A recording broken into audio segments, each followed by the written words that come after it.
everyone, and I want to talk to you today about a specific type of turtle called a red-eared slider.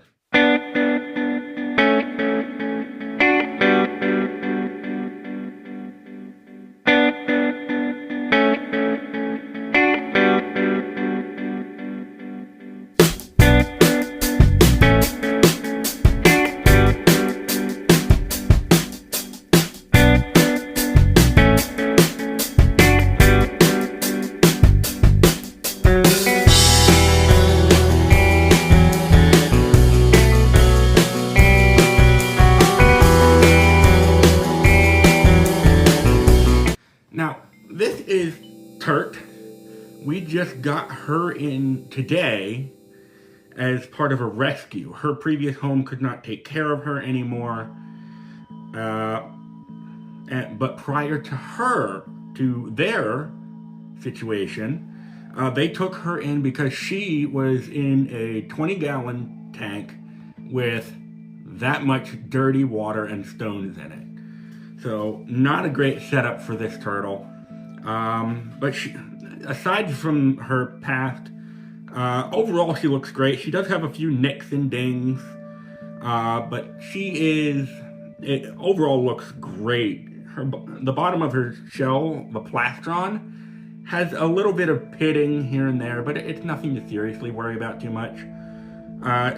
Overall, she looks very healthy. She looks very good. Now, they were unable to care for her because they did not feel they could supply her with what she needed. So we're going to talk about how do you care for a red-eared slider. Number one, enclosure. What size enclosure does a red-eared slider need? Well, people are going to debate me on this, but I will always firmly hold that at least 100 gallons for an adult red-eared slider. I think that's what you need at least. Because this is a fully grown female, and they can get a little bit bigger than this. They can probably put on a bit more size than what she's at right now. But at least 100 gallons of water space. That's not including your land area. That's going to increase enclosure size even more. There are turtle tubs that are specially designed to supply these guys with what they need, both a land and water area. Alternatively, you could do something like a pond that's fenced in to protect these guys from predators, as well as keep them contained.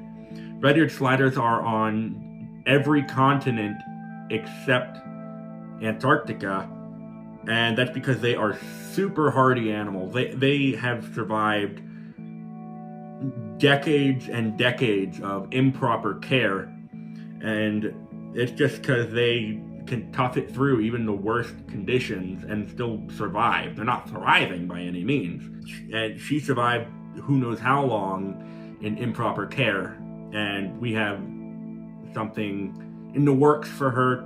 She'll be with us here temporarily, but overall she will need something bigger than what I can currently supply her. Stay here, honey.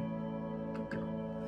Well, including with enclosures, you'll also need a suitable filter for these animals for the water. Turtles as a whole are very messy animals, and they just do not, they're not clean animals, let's say that. Yeah, I'm sorry, I did call you dirty. I'm sorry.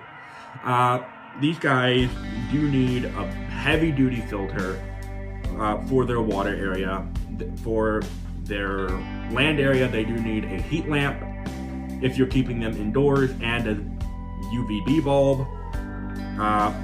Really high UVB, because this shell on her is not too bad, but I have some pictures of some red-eared sliders that did not get what they needed during their developmental years, especially, and their shell was a bit messed up. But her shell looks all right. It's not too bad. So yeah, UVB is a must. Heat lamp is a must. Filter is a must. You need all of that. Food. What do these things eat? These guys do need a decent bit of food. They do eat quite a bit. Commercially available turtle pellets is a fine starter, but you can also feed them greens, live insects, freeze-dried insects. Shrimp is a big hit with turtles of all sorts. So shrimp is a good one to at least offer as an occasional treat. But these guys do remarkably well on a varied diet. They do very nicely. Handleability, it's a turtle. They can't really reach all parts of their body very well. And they don't really mind being handled at most. Sometimes they will squirm and kick, and there's ways to hold them if you can't supply them with what they need as far as handling goes. But Turt here looks alright. She's been handled fairly well. At least till she gets comfortable, let's say. She is a little timid because it's a new environment for her. But she's doing very well. Handleability, like I said, they're turtles. They're not like snapping turtles or soft shells. These guys are fairly easy to handle. It's just more so your enjoyment and when you need to. They're not really a handling animal. They're more of a observing animal. Now, as far as getting these guys what they need, if you can keep them outdoors, do that. That sunlight is going to do wonders for their shell and overall health. But like I said, you can keep them indoors. I don't recommend aquariums because they are expensive. The easiest way to set up an enclosure for these guys is just to get a stock tank. That's just the best way to do that. Availability. You don't need to go out and buy this cute little baby hatchling red-eared slider. People do that all the time. I get it, they're cute. They're bright green with their little red stripe on the side of their head. And they are so cute. They're like the size of a quarter. I've seen baby red-eared sliders. You don't have to tell me how cute they are. They are cute. But not everybody that gets them is prepared for what they eventually turn into. They are just big turtles. This is not a small turtle. And yeah, I know, I have Charlie, and I'm aware of how big he will get. Now, is a red-eared slider proportionally a better pet turtle than a common snapping turtle? Sure. But in terms of enjoyment, I would say probably I obviously went for a common snapping turtle. But these guys they're beautiful turtles, and if you can supply them with what they need, like an outdoor pond, definitely do that. These guys make a great addition to a backyard pond. There's just many other options for pet turtles that are better than red-eared sliders. I'm sorry, yes, you are beautiful.